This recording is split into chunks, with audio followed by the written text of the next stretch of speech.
सत्साई पुणात्माओं, मालिक का एक शब्द गुनगुनाएंगे। तो पहले मालिक का मंगलाचरण करते हैं। सदगुरुदेव की जय।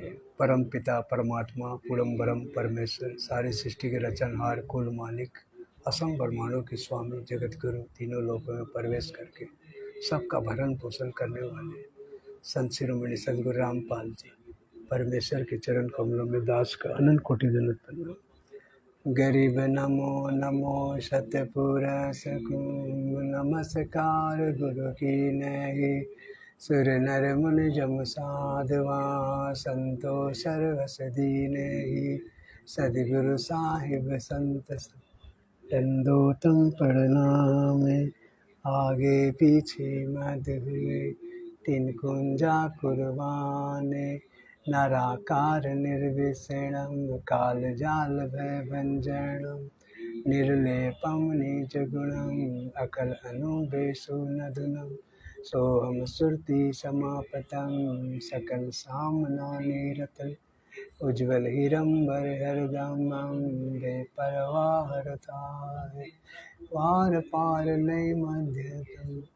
गरीब जो सिमरन सिद्ध होई गलनायक गलताना। करो अनुगर सोई पारसपत परवाना। आदि गणेश मनाओ गलनायक देवन देव। चरण कमल नाम आदि अंत कर सेवा। परम शक्ति संगीतम हृदय सिद्धिदाता सोई। अभिगत गुणा अतीतम सत्य पुरुष निर्मोही। जगदम्बा जगदीशम मंगल रूप मुरारी। तन मन अर्पम शीशम भक्ति मुक्ति भंडारी।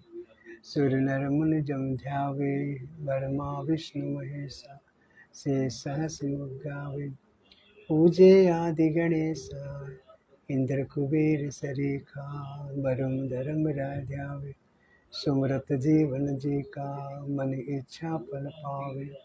33 कोटि अधारा ध्यावे सहस 88। उतरे भव जल पारा कटिहे जम की फांसी।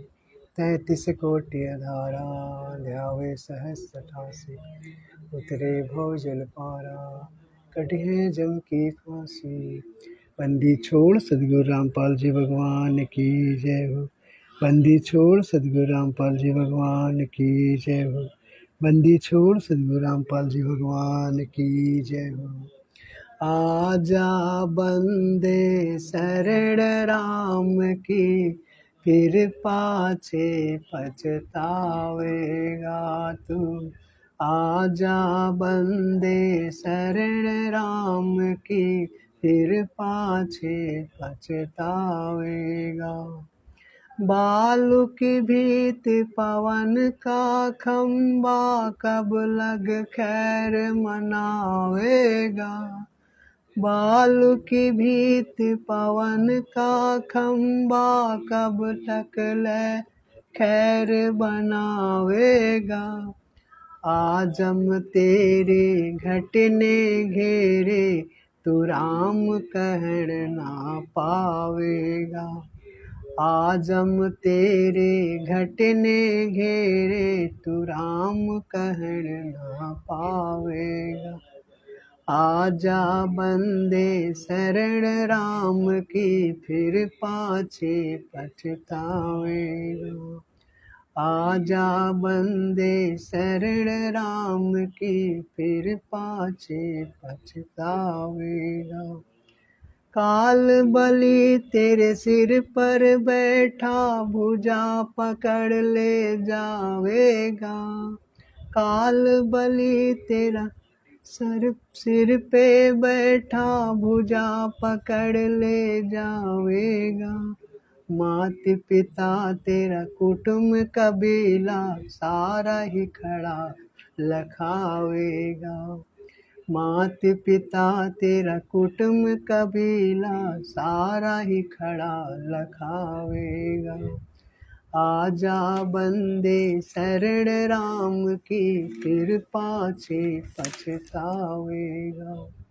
धर्मराय तेरा लेखा लेगा, वहाँ क्या बात बनावेगा। धर्मराय तेरा लेखा लेगा, वहाँ क्या बात बनावेगा। लाल खम्भ से बांधा जाएगा, बिन सतगुरु कौन छुटावेगा। लाल खम्भ से बांधा जाएगा, फिर सतगुरु कौन छुटावेगा। आजा बंदे शरण राम की, फिर पाछे पछतावेगा। आजा बंदे शरण राम की, फिर पाछे पछतावेगा। लिया दिया लिया तेरे संग चलेगा, ढड़ा ढका रह जावेगा। दिया लिया तेरे संग चलेगा, ढड़ा ढका रह जावेगा। कहे कबीर सुनो भाई साधु, करनी के फल पावेगा। कहे कबीर सुनो भाई साधु, करनी के फल पावेगा।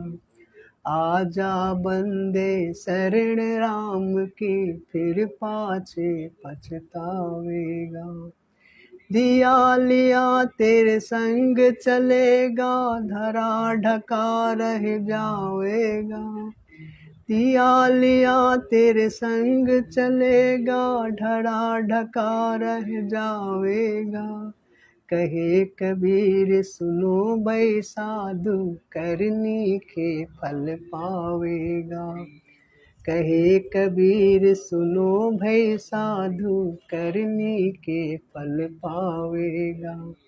आजा बंदे शरण राम की, फिर पाछे पछतावेगा।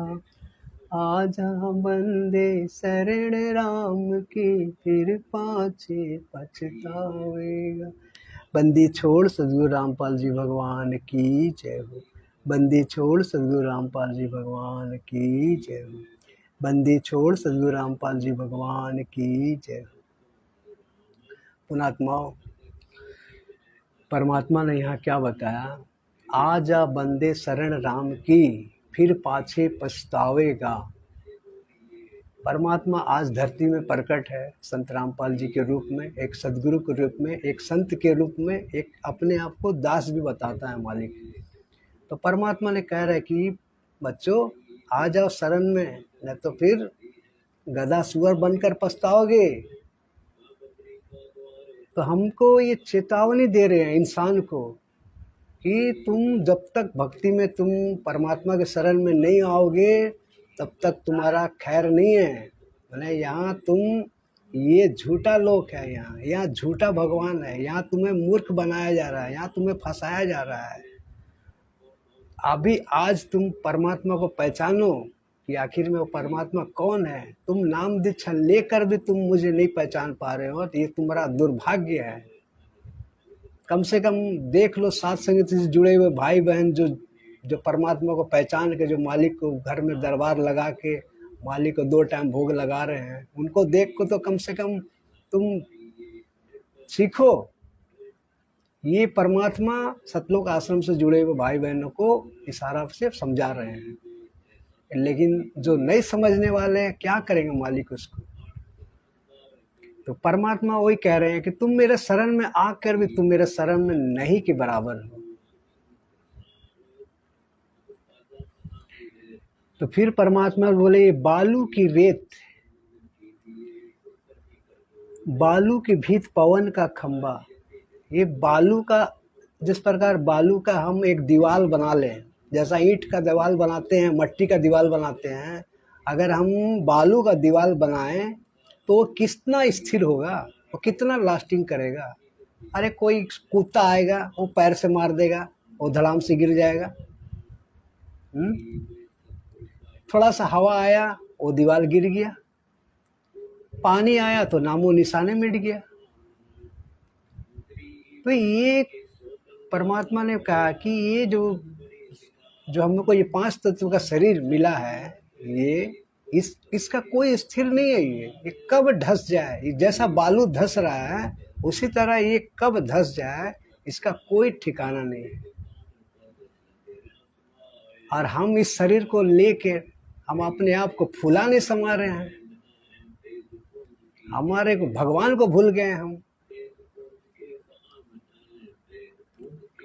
तो पुणात्मा परमात्मा हमें झकझोर दे रहे हैं, हम के झकझोर रहे हैं कि तुम भगवान को पहचानो। ये शरीर मिट्टी है, ये मिट्टी को से लाभ उठाओ। इसका इस शरीर जो है 5 तत्व का, ये तो काछली है, इसका अंदर में जो शरीर है वो उसको मजबूत करो इस मिट्टी से।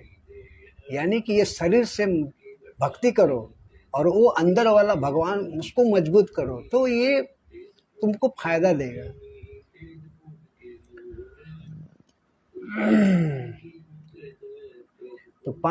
तो यही परमात्मा कहना चाह रहे हैं कि ये शरीर एक मिट्टी के बराबर है। जैसे कि पानी में बुलबुला आता है ना, पानी में कभी कभी देखे होंगे तालाब में, तो वहाँ एक बुलबुली से आता है। पानी जैसा बुलबुला देखत ही छुप जाते है, मतलब 1 सेकंड के लिए वो आता है बुलबुला, बुड़बुड़ बुड़बुड़ करता है, फुस हो जाता है। तो ये शरीर भी जो है ना हमारा एक 5 तत्व का, ये 2 दिन का चांदनी है, इसका बाद सोहा। कब ये धस जाए शरीर कोई ठीक नहीं है। तो सोच लिए ये, इसीलिए ये एक पानी का बुलबुला परमात्मा ने कहा है।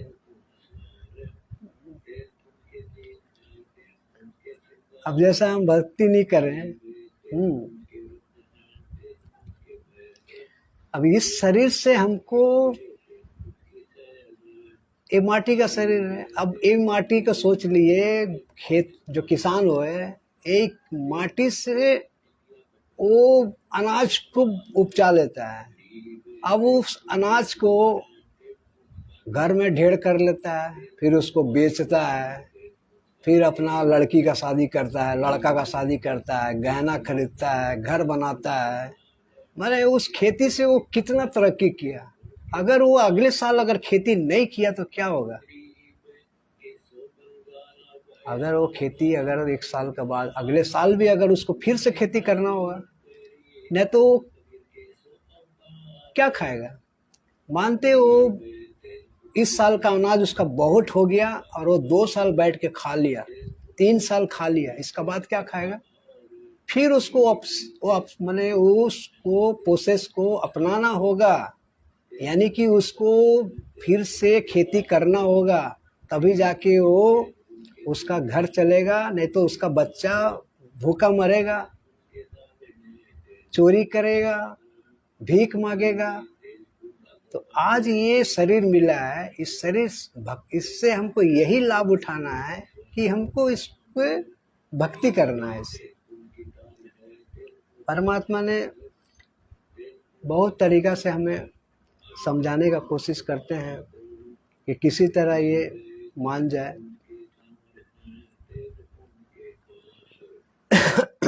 अब जो भक्ति नहीं करता है वो उसका काम क्या है? वो तो बच्चा पैदा किया, बच्चा उत्पन्न करेगा, इसके बाद 2 दिन का चांदनी, फिर बुढ़ापा होगा, फिर ऐसे ही शरीर ऐसे गया, कोई काम का नहीं शरीर का, ऐसे ही मर जाएगा फिर। तो यही परमात्मा ये बताया कि ये कब लक खैर बनाओगा, मैंने कब तक तुम इस शरीर को तुम मैंने बनाओगे, खैर बनाओगे। हो सकता है इसको कोई बीमारी हो जाए, अब इंजेक्शन ठोकेगा डॉक्टर, कुछ दिन तो राहत मिलेगा। अब कैंसर हो जाएगा, क्या होगा? इसके बाद तो डॉक्टर भी हाथ जोड़ देगा कि भाई ले जाओ भाई, भगवान भरोसा है। अब तो ये शरीर का कोई ठिकाना नहीं है, कब आग में जल जाए, कब पानी में डूब जाए, कब इस माने शरीर गल जाए। माने इस तरह से अगर आज हम इसमें भक्ति नहीं करें, अब जैसा कोई सेठ है, अब सेठ मतलब हम लोग का ये जो आज जो हमको ये शरीर मिला है, ये पूर्व जन्म से कभी भक्ति किए थे तो उसका हम पाप पुण्य का हिसाब से हमको लाभ मिल रहा है। आज कोई फैक्ट्री का मालिक है, बना हुआ बैठा हुआ है, कोई राजा बन बैठा हुआ है, क्यों? इसको पहले का उसको भक्ति का संस्कार से उसको पुण्य का आधार से उसको सुख भोग रहा है। अगर वो इस जन्म में तो वो सुख भोग रहा है, अगर इस जन्म में अगर भक्ति नहीं किया तो फिर अगले जन्म में क्या होगा? कुत्ता सुअर गधा बनेगा फिर तो यही परमात्मा चाह रहे हैं कि इस तुम्हें इस शरीर जो मिला, आज तो सुख प्रदान तुमको दे रहा है मालिक, तो कम से कम इसमें भक्ति नहीं करोगे तो तुम्हारा कोई खैर नहीं है। ये शरीर सिर्फ हम इंसानों को मालिक भक्ति करने के लिए ही मिला है। इसीलिए परमात्मा खुद परमात्मा हमें कह रहे हैं कि आजा बंदे शरण राम की, फिर पाछे पछताओगा। हम नालायक अगर नहीं समझे और भक्ति नहीं किए तो फिर 84 लाख तो काल ठोकेगा ही ठोकेगा, इसमें कोई गुजारा नहीं है। तो मालिक की दया से मालिक हमें झकझोर रहे हैं, हमें संभालने का चाह रहे हैं कि किसी तरह तुम संभल जाओ। हमारे को परमात्मा याद दिला रहे हैं भगवान का।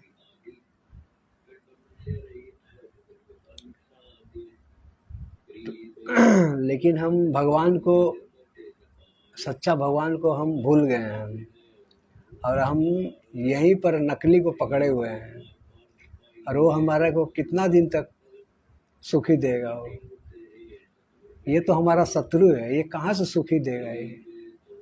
और आज जब परमात्मा जब आए हैं धरती में और हम उस परमेश्वर को रुला रहे हैं, हम उनका बात को हम कदर नहीं कर रहे हैं, हम उनका दिनचर्या को देख के नहीं चल रहे हैं। परमात्मा आए, आज परमात्मा का 73-74 साल मोटी हो गए हैं मालिक को प्रकट हो गए। तो परमात्मा का शुरू से जो परमात्मा अपने जीवन में जो जितना भी संघर्ष किए हैं, उस संघर्ष को देख के तो हम भक्तों के चलना होगा ना, तब तो हम उस परमात्मा के विधान को हम अगर अपनाएंगे तब तो भगवान हमारे ऊपर फिदा होंगे। और जब भगवान जब किसी के ऊपर फिदा हो गया तब तो फिर वो उस नालायक को तो उठा के कहाँ पटकेगा? तो फिर परमात्मा तो उसको फिर सतलोक में पटकेगा। तो आज ये मौका है, आज वो परमात्मा के जो भी परमात्मा का आदेश है उसको पूरा फॉलो कर रहे हैं। यानी कि परमात्मा ने जिस आत्मा को निमित्त बनाया, परमात्मा ने पवन दास को निमित्त बनाया, वो जो भी आज संघर्ष कर रहे हैं, आज उनका संघर्ष देख लो। अपना जीवन में 10-12 साल से इतना संघर्ष कर रहे हैं कि मालिक फिदा हो गए उनके ऊपर में। मालिक फिदा हो गए। क्यों फिदा हुए?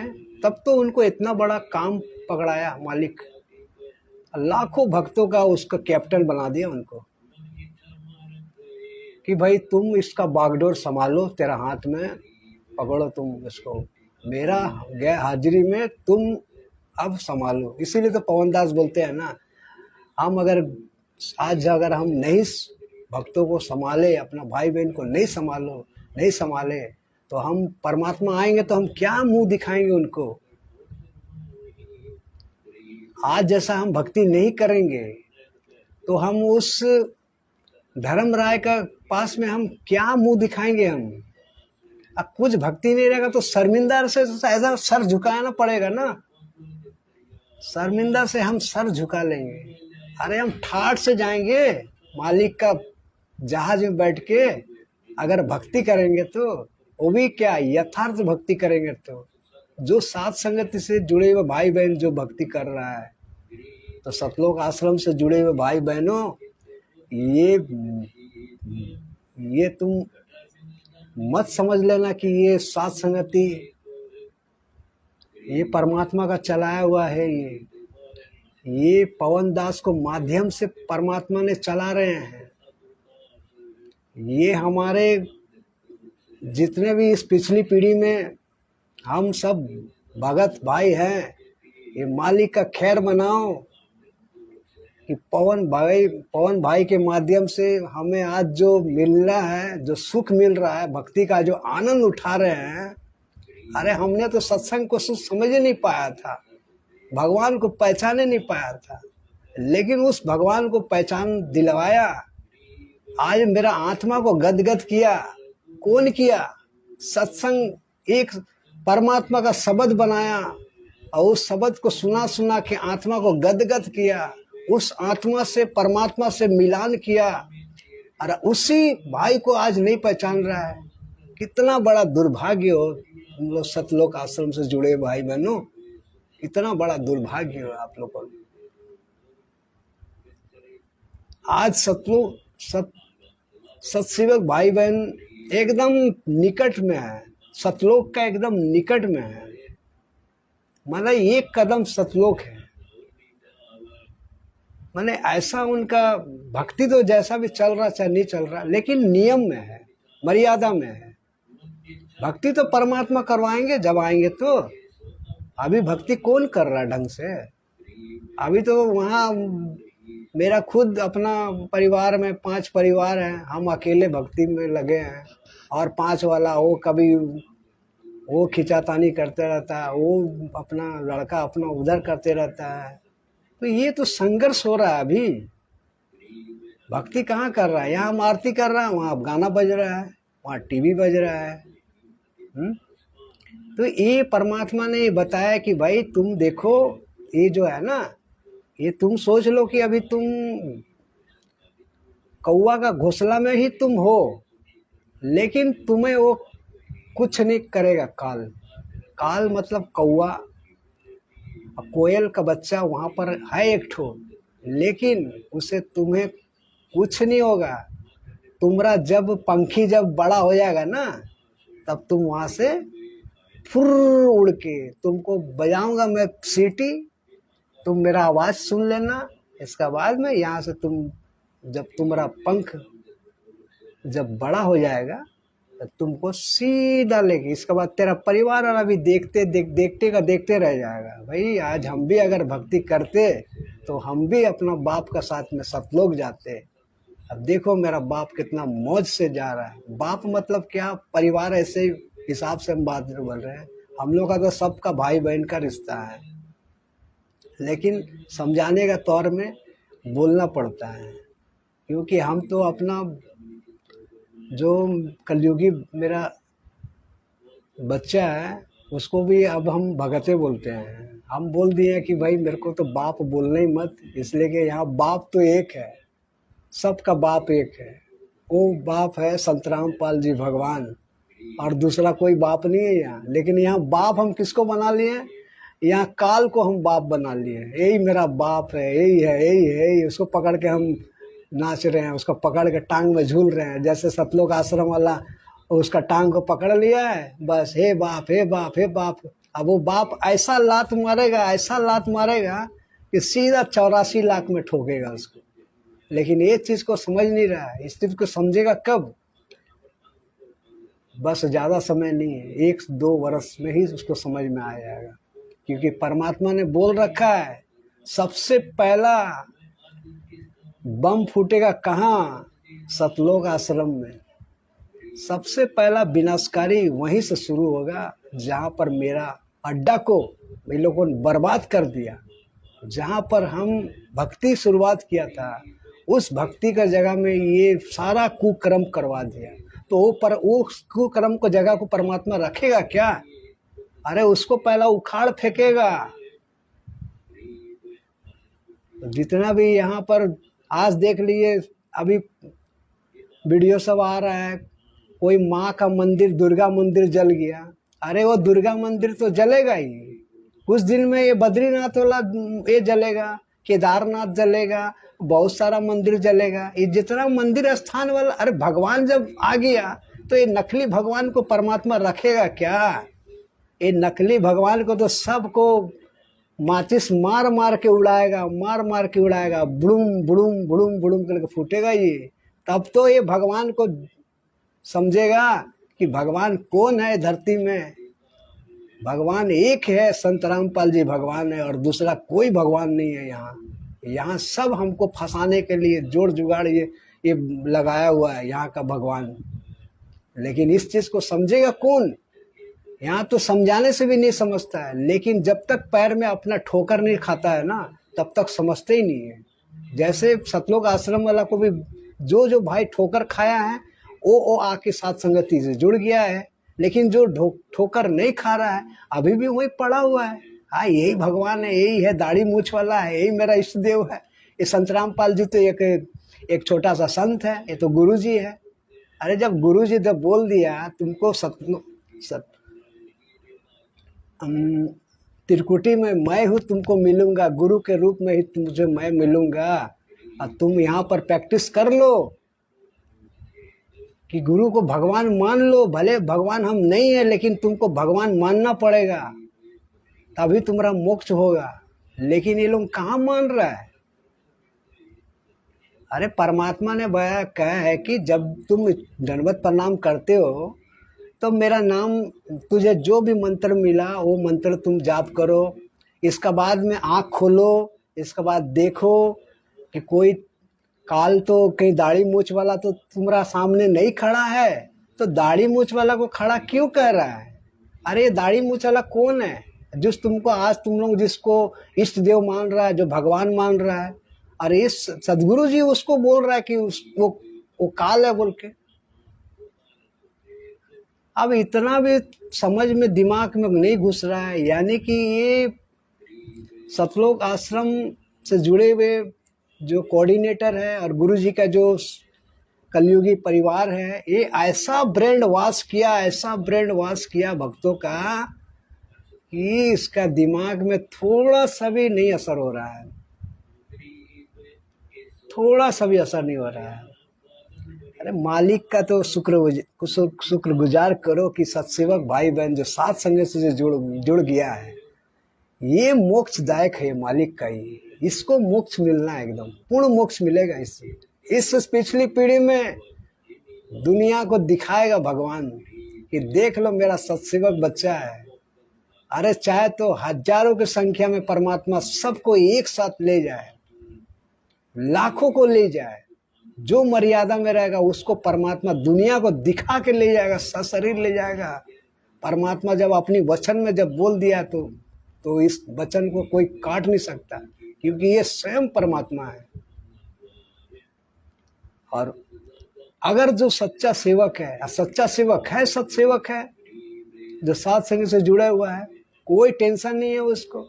सुबह उठता है मालिक का चर्चा, किसी से बात करता है मालिक का चर्चा, अपना कोई किसी से मतलब नहीं है, काम धंधा जाता है आता है, फिर मालिक को भोग लगाता है, फिर अपना रोटी फूटी जो बनाया मालिक को खिलाया, फिर अपने खाया, बचा कुचा। ये कितना अच्छा परमात्मा ड्यूटी लगा दिया है हम भक्तों का है, कोई टेंशन ही नहीं है। और रात को कभी हम लोग 2 बजे सो रहा, कहीं 12 बजे सो रहा, नींद भी हराम हो जा रहा है यहाँ। तो ये परमात्मा का दया से होता है, ये सब ऐसे नहीं होता है। ये तो यहाँ पहले तो हम लोग खा पी के 9 बजे बिस्तर में घुस जाते थे, लेकिन आज हम लोग को टेंशन हो गया है कैसे सेवा बढ़ाया जाए मालिक का, कैसे मालिक को खुश किया जाए। तो ये परमात्मा की विशेष कृपा सिर्फ सात संगति से जुड़े हुए भाई बहनों को मिल रहा है। आज सात संगति से जुड़े हुए भाई बहन को खूब मौज दे रहा मालिक। और एक तो परमात्मा की दया से पवन भगत जी जो आ रहे हैं लाइफ में, और जो हम लोगों को जो खुराक दे रहे हैं, जो आत्मा हम लोग का चार्ज हो रहा है, आत्मा एकदम गदगद हो रहा है। ये आने वाला विनाशकारी में भी हम लोग को कुछ असर नहीं होगा। अब चाह रहा है कि आज हो जाए विनाशकारी, क्योंकि ये विनाशकारी में हम लोग का जो हृदय है इतना कठोर हो गया है, इतना मजबूत हो गया है कि हम लोग उसको सह लेंगे उस विनाशकारी को। इसीलिए परमात्मा से हम लोग अरदास करते हैं कि हे परमात्मा, जब भोग लगाते हैं तो हम लोग बोलते हैं कि हे मालिक, बस ऐसे नसीब मिलता रहे, नहीं भी मिले तो कोई बात नहीं है। अरे जब ऋषि मुनि लोगों एक बार चाट देने से साल भर उन लोगों को भूख नहीं लगता था, ऐसा माने ये जो बताया एक तो क्या याद नहीं आ रहा हमको, ऐसा ऐसा वो ये ऋषि मुनि लोगों साल साल भर भूखा भूखा रहता है, उन लोगों को कुछ खाने का जरूरत ही नहीं है। ये कोई ऋषि मुनि पेड़ को चाट दिया, उसको भूख दिन भर शांत हो गया।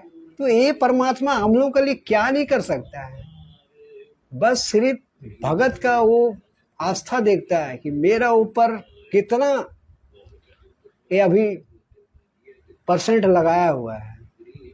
जो दिन 100% लगा देगा ना परमात्मा को भगत, वो फिर वो भगत को सोचने का जरूरत नहीं है कि हम सतलोक जाएं कि कहाँ जाए, वो परमात्मा उठा के पटकेगा उसको। कौन दिन पटकेगा उसको पता भी नहीं चलेगा। परमात्मा तो बोला है आंख झपकते ही, आंख झपकते मतलब पल भर मतलब एक बार आंख झपका, दूसरा बार आपको 1000 साल का बाद पता चलेगा कि आप सतलोक में बैठा हुआ है, क्योंकि वहां पर तो कोई साल फाल नहीं रहता है। ऐसे अंदाजी में हम लोग मैंने बता देते हैं। तो ये मालिक का विशेष कृपा, आज जो सात संगति से जुड़े हुए भाई बहन खूब मौज कर रहे हैं। देखते हैं मालिक का ऐसा, भगत लोगों को देख के अंदर से एकदम गदगद हो जाता है। कितना अच्छा मालिक को भोग लगाते हैं, मालिक का शब्द गाता है, आनंद आनंद आता है एकदम अपना भाई बहनों को देख देख के। ऐसा परमात्मा ने उसे ज्ञान ठोक ठोक के ज्ञान दिया एकदम, अपना भाई बहन को कैसा समझाता है। और एक तो सबसे बड़ा हम लोगों को ऑफर मिला है पवन दास का। पवन दास जी ने जो हम लोगों को जो ज्ञान परमात्मा की दया से जो हम लोगों को सुनने को मिल रहा है, आत्मा चार्ज हो जाता है। आज पवन दास जी का आने वाला रहता ना वीडियो कि मैसेज मिल गया कि आज शाम को पवन दास जी 8 बजे आ रहे हैं, तो हम लोगों का चार्ज मैंने एक गदगद होता है कि आज क्या नया कुछ खुलासा मिलने वाला है, मालिक क्या आज देंगे, आज प्रसाद है। तो वो अंदर से हम लोगों का एक हिलोर पैदा होता है कि कब वो पवन दास जी का वीडियो देखें और आत्मा को चार्ज करें।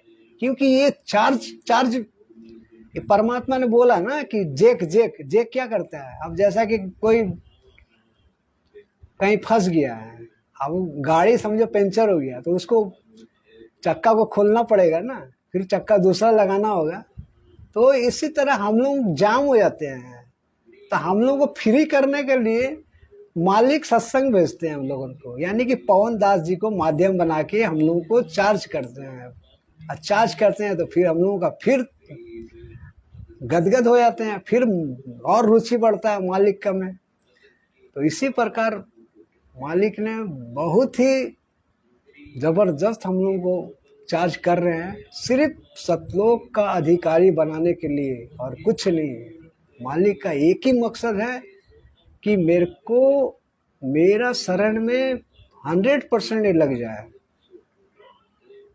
किसी में आस्था ना हो इसका, मेरा में आस्था हो जाए। बस जो दिन आस्था ये हो गया, उस रोज ये सतलोक का वासी इसका लिख देगा मालिक, ये हो गया मेरा। ऐसे भी तो मालिक जो जाने का आत्मा है तो अंतर्यामी है, कौन कौन जाएगा तो फिक्स हो गया मालिक का। कौन कितना दिन का को कहाँ तक किसका टिकट है वो तो मालिक अंतर्यामी है, सबको पता है।